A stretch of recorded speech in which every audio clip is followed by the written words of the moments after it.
So, ladies and gentlemen, I have a few questions prepared for the panel, and after that, we would request the questions from the people who are attending this session to be taken.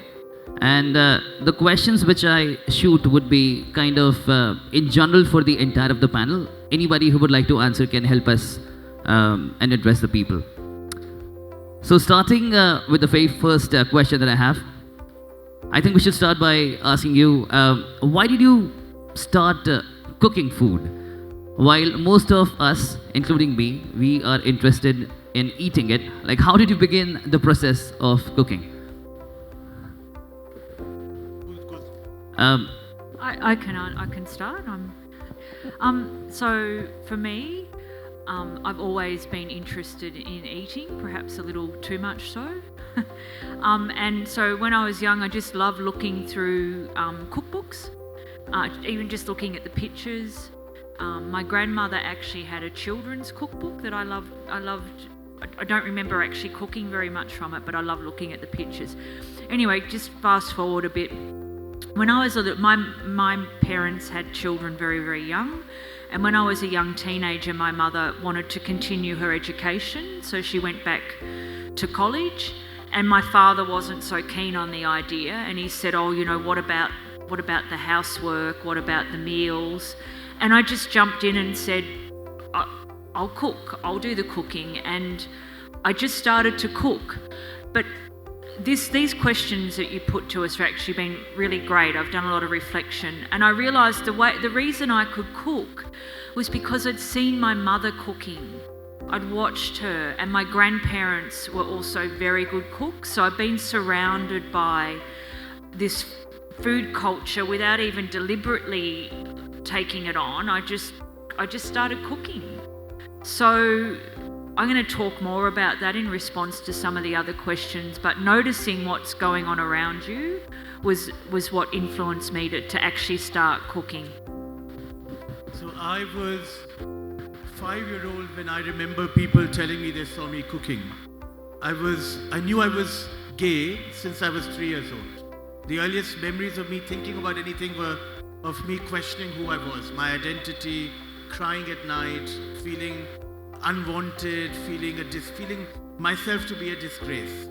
In the kitchen, in our home, in the homes of friends and family, where grandmothers, grandfathers, cooks, male and female,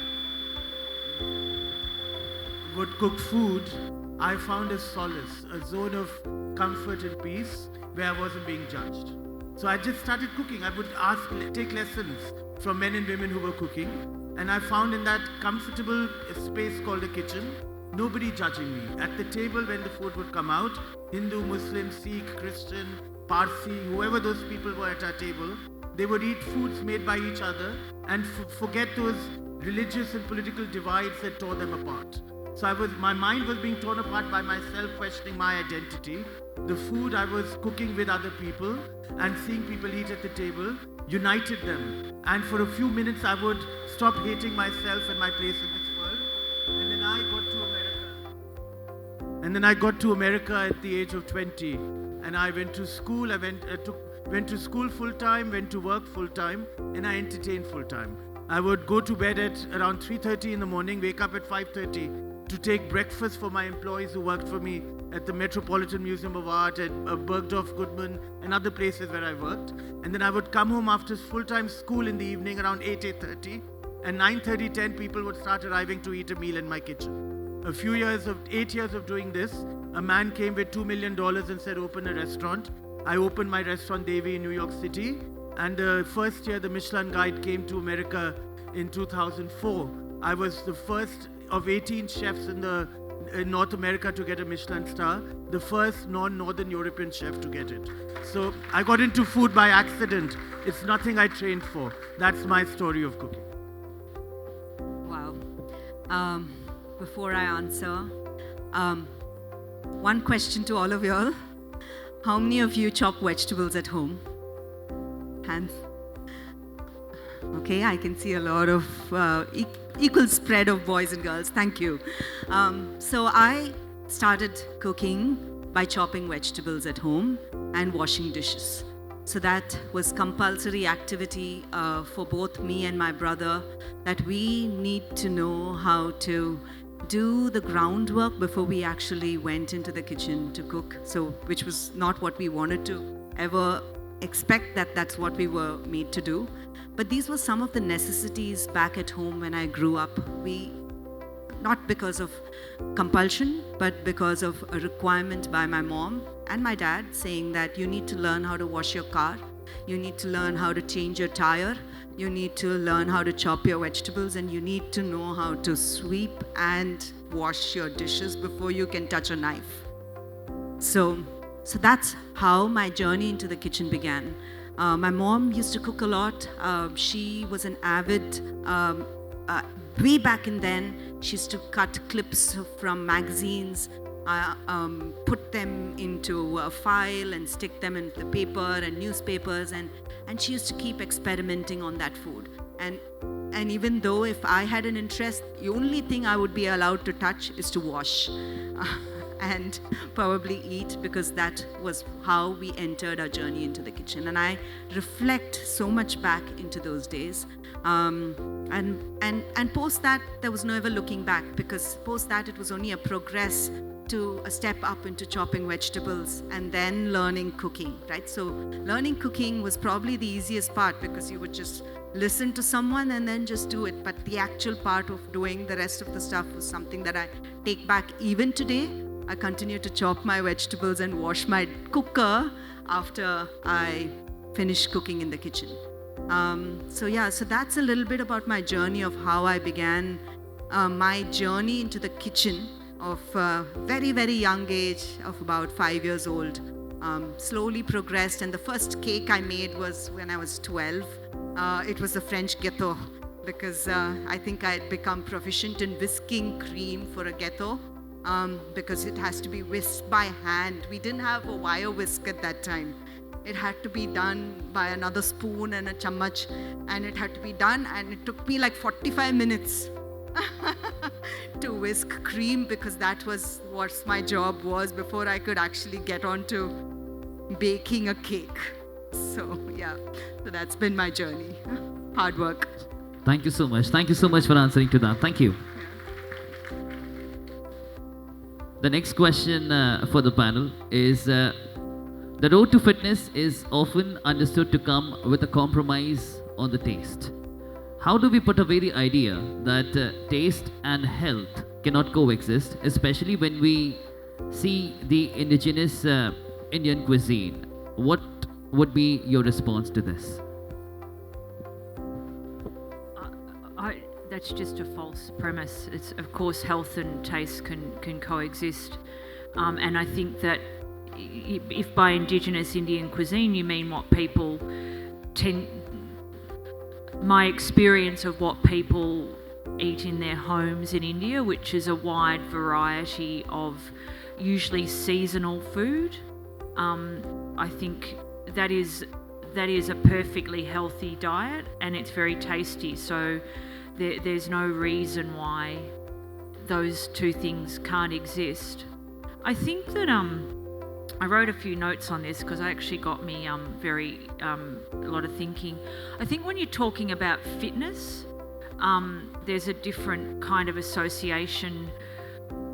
I was thinking, just let me have a look at my notes. So I think that there's a lot more to food than what's on the plate. You know, how you taste food is also shaped by many things. Like what you think is not tasty or even repulsive is also culturally influenced. It's not necessarily the reality of that food. So you might go somewhere, and I'll give you an example. I went to Nagaland, and I was served a meal that included dog meat. Now I actually could not eat that, because culturally that does not sit with me, because I have a dog that's a pet, etc. Now there's absolutely nothing wrong with that. It's just that culturally I've been inculcated to not see that as a desirable food, but it's got actually nothing to do with the food or the taste of it. How would I even know what it tasted like? I didn't eat it. So there's a lot more to food and what you think is tasty than the actual material taste of food as well. So that's something to also be mindful of. The fitness thing reminded me of, particularly in the Western world, people have moved away from religion, they've moved away from spirituality, and what the new religion is wellness and healthism. And fitness is often associated with that. And even traditionally in a lot of religious practices, particularly people who are more aesthetic or more fundamental, there's often a denial of any pleasure with food. You eat the simplest possible food you can to survive. That's all you're allowed to care about. It doesn't matter what it tastes like. It's just for existence. And I think that's been, in some ways, matched with this idea of fitness, that to be fit, it's all about being fit and running some incredibly long marathon, and so therefore food's just to survive, food's just for nutrition.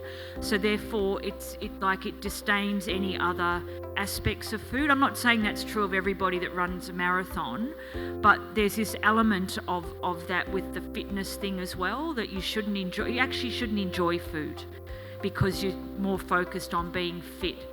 So food's a very complex and very complicated subject matter, and it's not always to do with taste. And my final comment is, I've been fit and healthy, whatever that means. There's actually no agreed definition of healthy, but I feel good. I've been fit all my adult life, and I can assure you I always eat tasty food. Perfectly.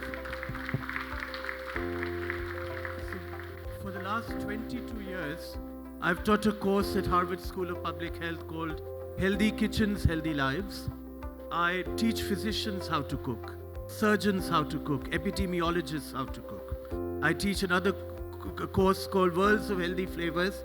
I've taught for 25 years, where I teach CEOs of fast food companies who are some of the biggest murderers of public health how to cook and eat, hoping they'll change what people are fed at the fast food chains of the world. These are two courses I teach among several. I have understood over 25 years of working with scientists who study health without billions of dollars affecting the outcomes of their studies, that fitness doesn't equal health. Fitness makes you a shape that you desire. Health and wellness is about well-being, where the body's functioning, the mental health, and your future are all connected together. And for doing that, you're not eating fuel that your marathoner needs, but you're eating food that is cooked with an idea of chopping vegetables yourself, taking out time to prepare that food, sitting at the table as a family with friends and eating a meal without a rush to get out of that table. That is food. And that food, when you eat with mindfulness, connected to the seasons, with the community, with every person in your community being respected about how they grow a vegetable, how they bring it to your doorstep to sell it to you, what season is it being purchased in, is it coming from a foreign land? When you think about what you bring into your kitchen, when you admire it for its perfection of ripeness, when you learn how to cook it, chop it correctly and gain the most flavor out of it, you've participated in an action that not just is cathartic for your own well-being, but whoever you're feeding, your wife, your children, your neighbors, you've done something right. The pleasure it gives you when you go to sleep isn't about having performed a chore or a task. You've given yourself mental fitness, you've given yourself societal fitness, you've given yourself overall fitness as a human being, because you've done something that satisfies you, gives satiety to the others, and is good for the planet and the community at large. The word in Hindi is satsangati, and I'd learned this word as a young kid, satsang, that when people of similar ilk, similar attitudes sit together and think of greater deeds and thoughts than themselves. We learned in the blue, there are blue areas of the world, blue zones, where people forget to die. They live in their 90s and 100s, are sexually active, they are good members of societies, policemen are not needed to police their communities. These people eat together, live happily together, coexist without borders created through religious and language divides. What we learned was that they may have been a little chunky like I am, but their diabetes index, their cholesterol levels, their lack of heart disease and cardiac disease was shocking. What were they doing? They were eating together, policing out the bad habits we teach one another.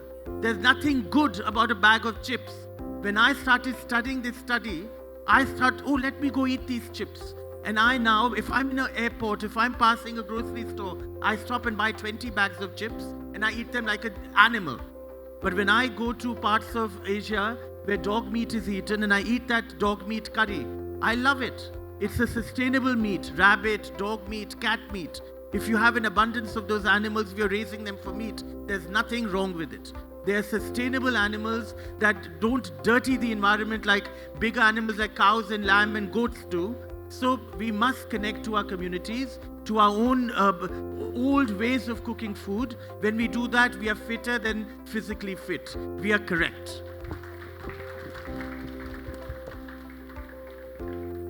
So completely agree with both Charmaine and Suvir.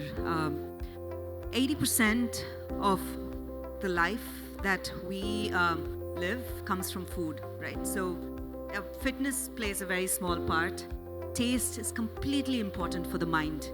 One of the things that what probably they have also emphasized in different ways is something that you guys need to know as youth is health and taste just don't go along together, right? So they are two different things altogether.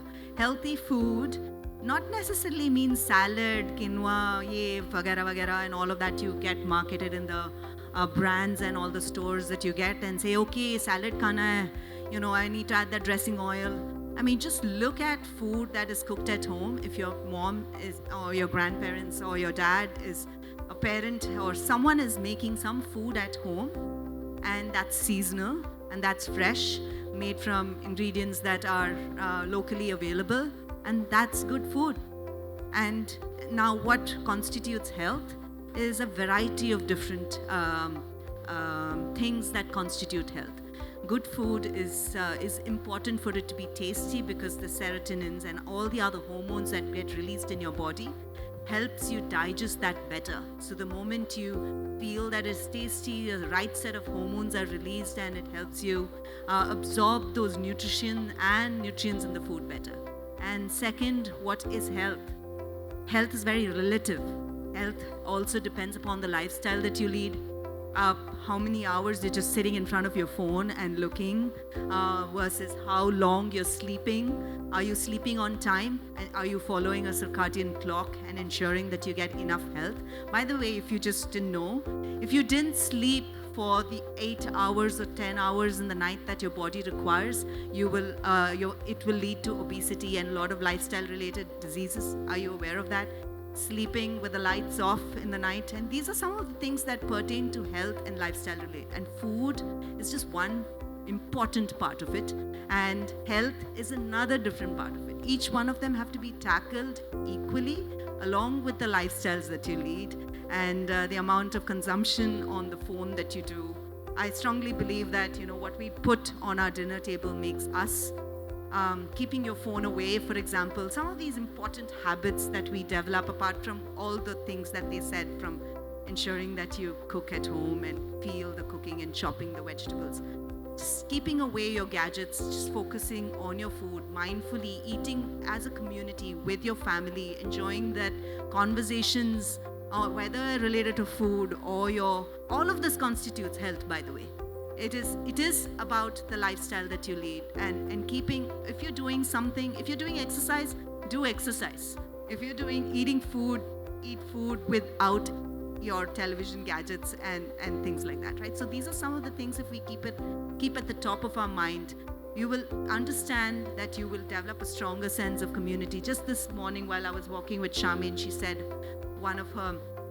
the person who was shadowing her, said that he has chai every morning with a friend before going to college, and such small things are so important because you're away from just before walking into college. If you're just looking at your phone and walking into college, we're supposed to just stopping by a shop by the side, and enabling that person to also earn his income, but at the same time you are developing that sense of community with your person.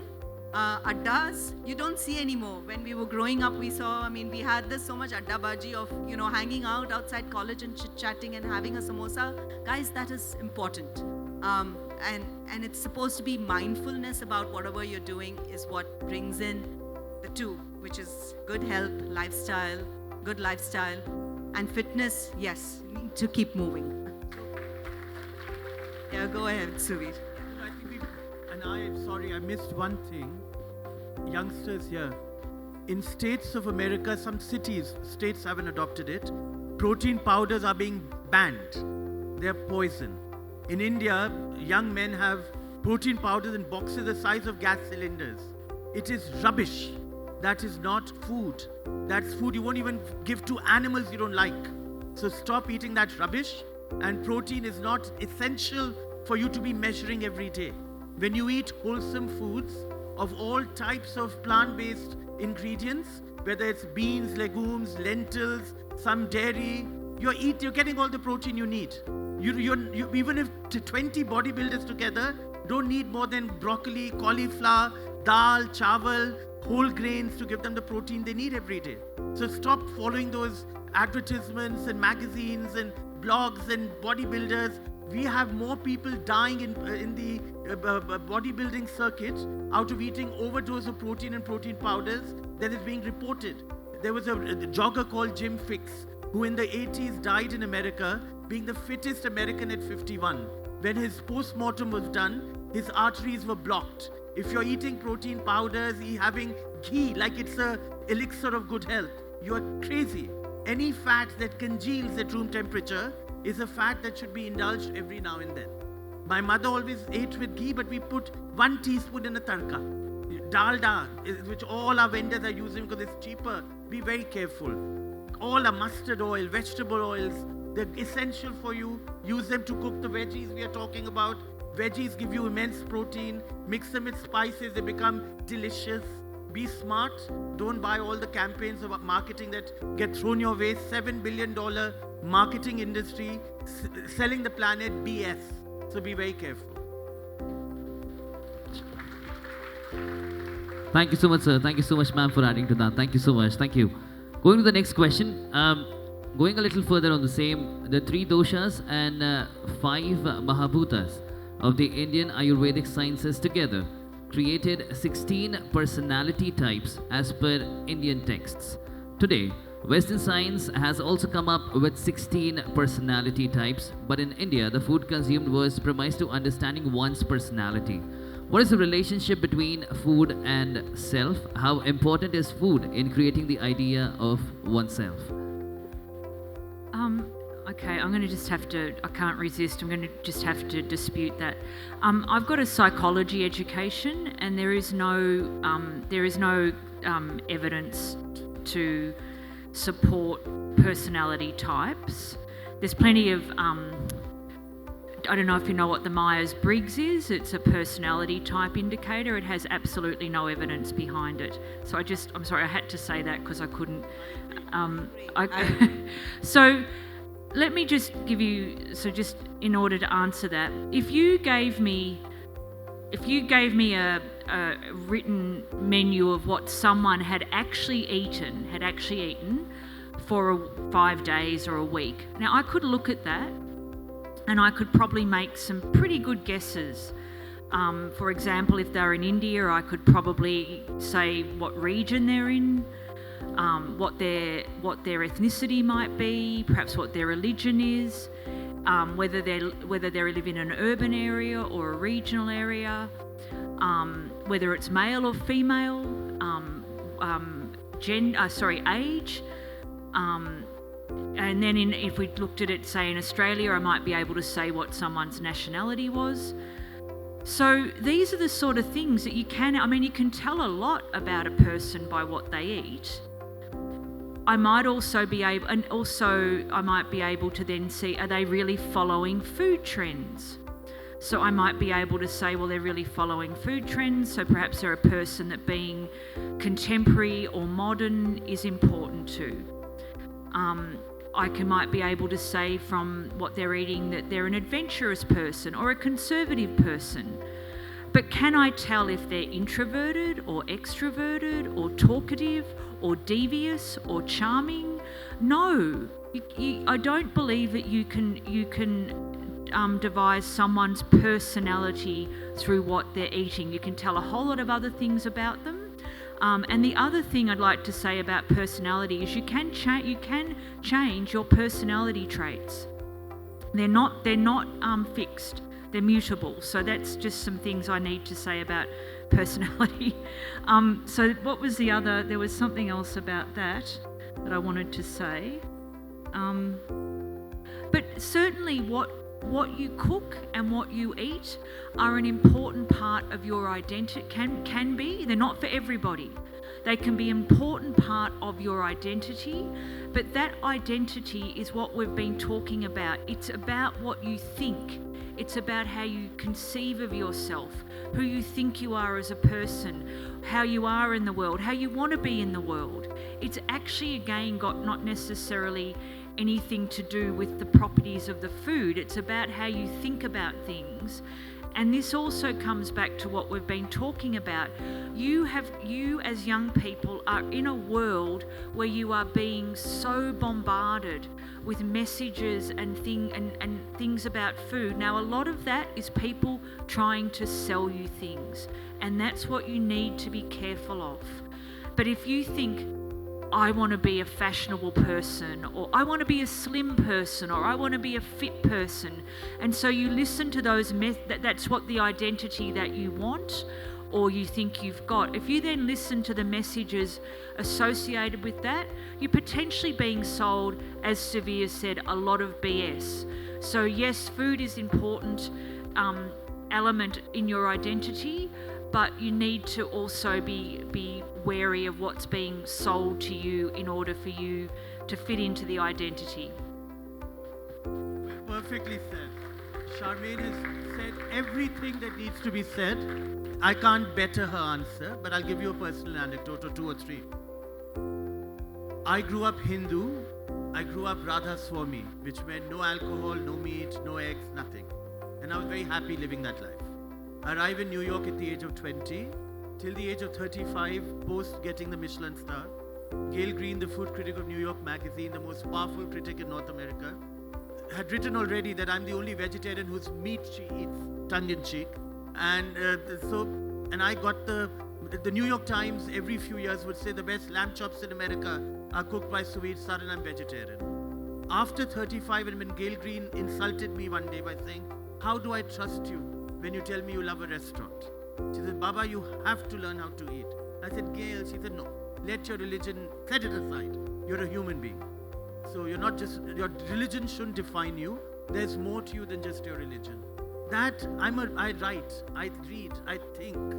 She freed me of the dogma of religion and made me one with my religion. Ayurveda and all these fads of religion, of dieting, they exist and they're given oxygen by people, as she said, who are marketing something and going to the bank smiling by maiming you and fitting you into boxes that suit their needs.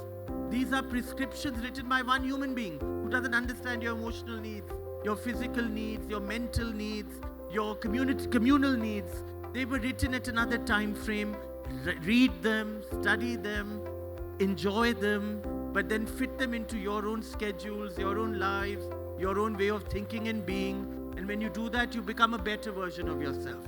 At the School of Public Health at Harvard, I'm the only chef on the Nutrition Advisory Board. Not because I'm good looking, but because I bring that sensible approach to cooking.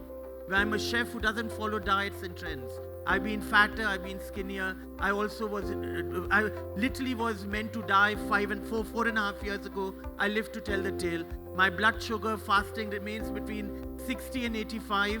My HbA1c, which is a prolonged study of your sugar, is always between 4.5 and 5.5.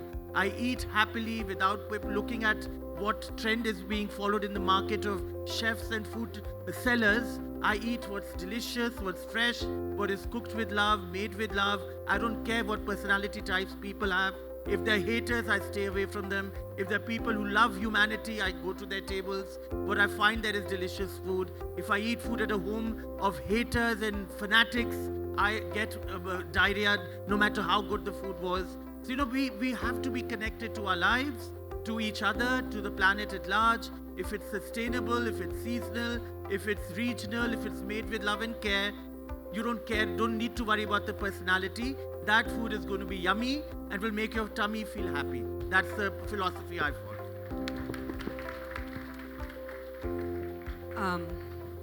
How many of you are taking, I saw while driving in, I saw an Ayurvedic course over here. How many of you are taking it? Just looking to see a show of hands. Okay. How many of you have at home parents say घर का नुस्खा है आयुर्वेदिक है? Okay, and very interesting.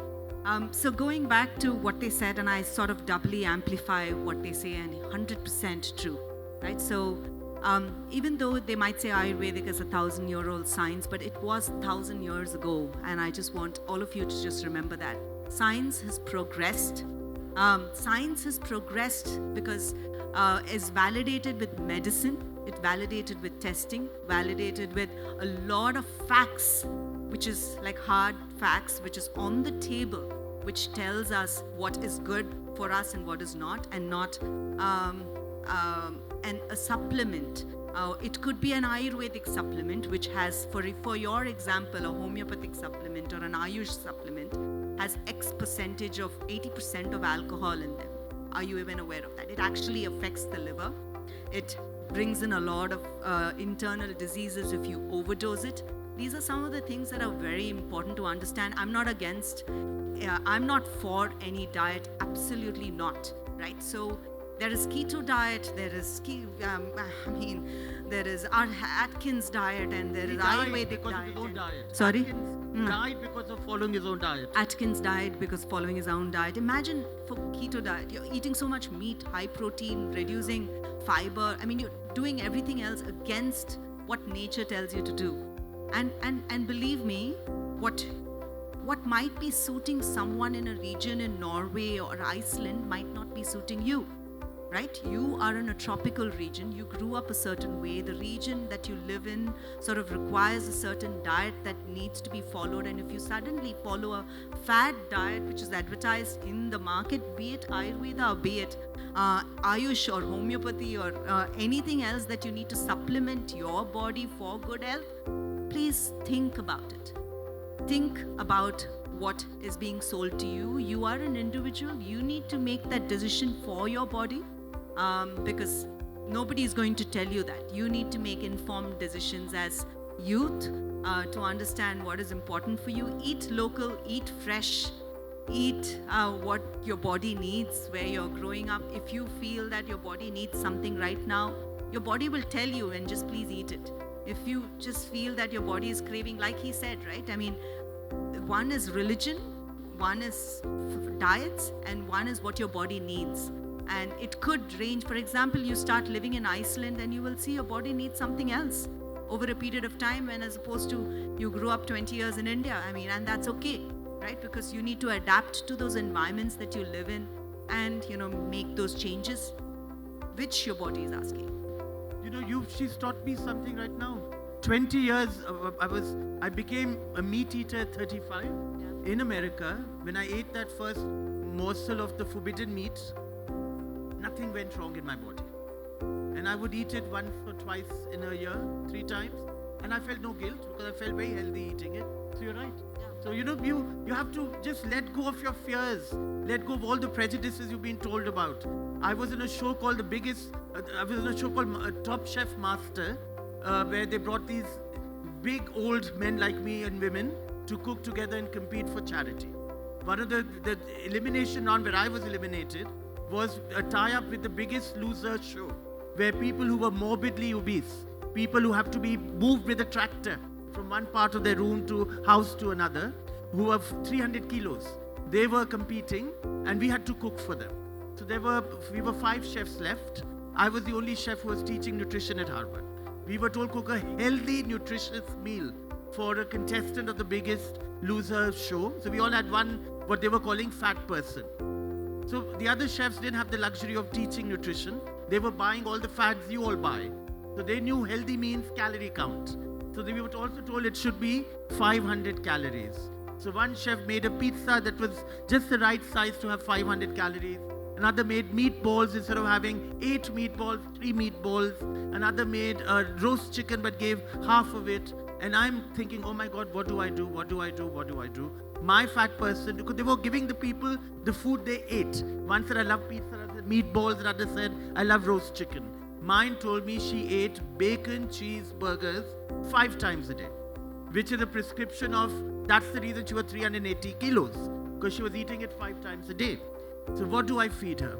And at that moment I said, damn this show. I have to do the right thing. I'm the only one who knows here that every calorie is only good enough for the content of the calorie. The numbers hardly matter. Because when you think of the quality of calorie, if you do an excessive meal one day, it doesn't hurt you. But if you're eating bacon cheeseburgers 5 times a day, those calories are dangerous for you. So I made a veggie burger, delicious one. The contestant said she loved it. So the judge, who was numb in his brains, who was bought by the corporation that sell bad food, said, but he gave you a lecture on your plate, didn't give you the food you wanted. She said, that's true. She liked the burger. I said as an answer, I said, you have to change how you think. You have to become mindful. Diets fail every year. 31st of December and 1st January, we are fed new diets to follow. Because you failed in all the other diets that you have been following the last 364 days. This contestant said, no, the food was tasty. The judge said, sir, you've given a lecture on the plate, we throw you out. I said, thank you. They came to me, the producers, and said, you know, the camera loves you, chef. Can't you say you made a mistake? We'll keep you back. They taped my exit interview 3 times. I go very happily that I went with truth. Fast forward, the show is being aired 7 months later. 2 weeks before the airing of the show, Top Chef Master Season 3, the New York Times releases a 21-year study of following the people who eat beef. It's directly related to obesity and cancer. The network was worried, what Suvir will become the hero overnight, and I became.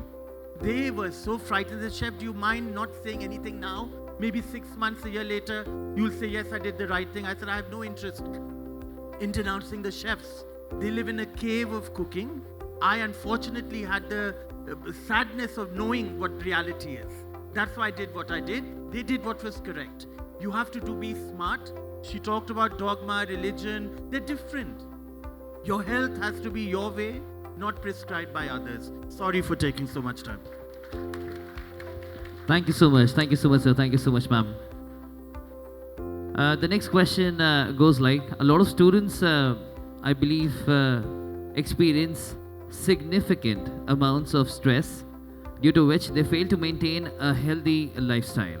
How can one maintain a healthy diet and exercise routine amid a lot of stress? And how can better food make their overall lifestyle better? So again, I think that being a student's always been stressful. I don't think that's, I've been a student pretty much all my adult life. I didn't do my PhD until I was nearly 50. So, you know, it's stressful. It's always stressful. So I think the question here is, first of all, how do you reduce your stress? And personally, I think that there's a huge amount of stress put on young people who are studying in India. It seems almost quite extreme to me, and I also understand the reasons for that, but you have a lot of, I think, family pressure on you, very high expectations. I know it's hard to get into university in India, so you have to work very hard to get into university. So that's the bigger question about there's a more systemic question there about stress. However, and also accepting that it is I would say, a kind of natural part of being a student. In terms of making time to keep fit and eat well as a young person, I think it's about your commitment to that. Whether you want to do that, how important it is to you. I mean, as an adult, I've worked full time and then had been writing. Like, I work full time. I don't earn a living writing books. These books take years to work. So I essentially have 2 full-time jobs. And I still keep fit. I still eat well. And I make time for that. But then there's another systemic part of that is I have the resources for that. I'm a professionally trained cook. I know how to cook and I value it. So then you've got your resources. So this goes back to learning to cook, taking notice of what's in the kitchen. Now, I'd imagine many of you, given the size of the university and that there's people from all around the country, all around the world, that many of you probably live on the campus or live in dorms. So then the bigger question is, well, what's happening there to support you to eat well? Is there good food is good food being prepared for you in your canteens and dorms? Or is it kind of a lot of junk or rubbish? Is the university doing that for you? I'm not saying they're not, I'm just raising the question. Other things you can do, perhaps you can get together with a group of friends and all cook a meal each once a week, so that you're getting the social and cultural fitness as well. So I think it's a bit of a mindset, but I do acknowledge that there's a lot of pressure on you, but also taking some time out to do a bit of cooking, to sit around and have a meal with others is actually a way of de-stressing. Like Archana and I are both talking about this.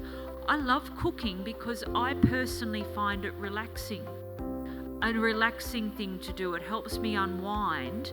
But again, I come back to I'm resourced in that way. I know how to cook. I know how to chop things up easily. I know how to make interesting meals with simple ingredients.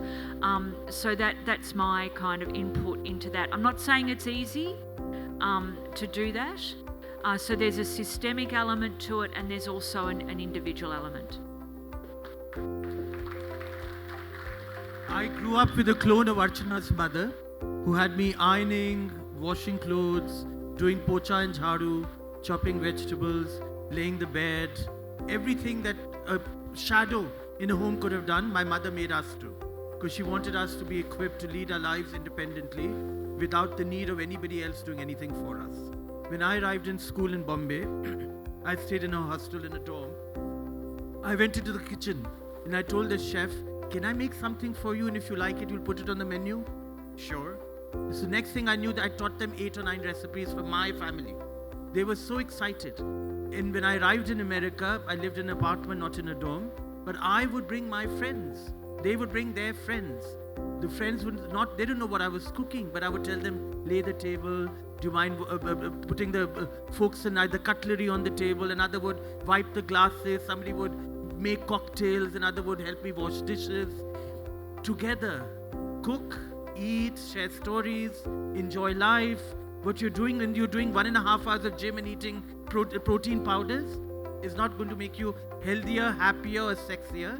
When you do the reverse, walk around campus instead of going in a golf cart or a motorcycle, and instead eat together, celebrate life and living, each other's cultures and communities and differences. You've had a meal, you've worked hard, you're well fed, and you have amazing memories to remember over a great lifetime of healthy, mindful living. That's my addition to what she said. Yeah, beautiful. For me, if I can take back myself to childhood, I think what I did was I ran every day when I was a child, when I was your age, 11th, 12th. When I was a high school student, I used to run 10, 12 kilometers waking up in the morning. I was a tennis player back then, so that automatically had me to do some of those things. So thinking and reflecting back, and then I started learning yoga way back when I was a kid, when I was I think 7 years old. And it became like second to nature it's like brushing my teeth and I can't be without doing yoga. So when I went to college, I didn't have the time. There was so much work, social commitments, being around, chatting, being who you are, attending classes. And I think now it just seems to have quadrupled over the years from when I grew up. But what I did again to sort of bring back sanity was I used to stand upside down for 10 minutes. Like I used to do Sirsasan. Probably that's the only thing that I continue to do after 40 years of, so many years of college. But yeah, so I continue to do Sirsasan. That's probably the only asana I used to do. And everybody was like, what is she doing? I'm like, I didn't know what I was doing at that time, but I think that was a routine that I set to myself. What was that discipline, that one thing that got me into sanity? And now, and I think over the years, I went back into running, and then I went back into Sirsasan. There was something that was kept constant in my life that helped me get that meditative feel, building stress, getting out of stress. I think what I like to do is to not call it stress. I just like to say it's my life, and I'm going to see how I can compartment my life into various different activities. The moment you call college stress, it becomes stress. So try to avoid saying the word stress. I think that is quite critical. I believe in that. Positive affirmations are very important. Try to use positive affirmations in your life, and I do that constantly in my life. I work, I get like 6 hours of sleep, I work non-stop. So now what I do, I have a routine in the morning. I just have one help, by the way, who comes, does pocha and just dusts and folds my clothes and goes, because it helps me do other work. So I wake up in the morning, as you grow older, you have various things that you do. I do my meditation, exercise, blah, blah, blah, blah, right? Because that's important. But something else that I do, which is constant, is the night dishes are washed. I unload the dishwasher every day, every morning in the night, and put it in place. And these are meditative activities for me, a sort of a routine that I develop in the morning. No matter what, I will keep doing these things.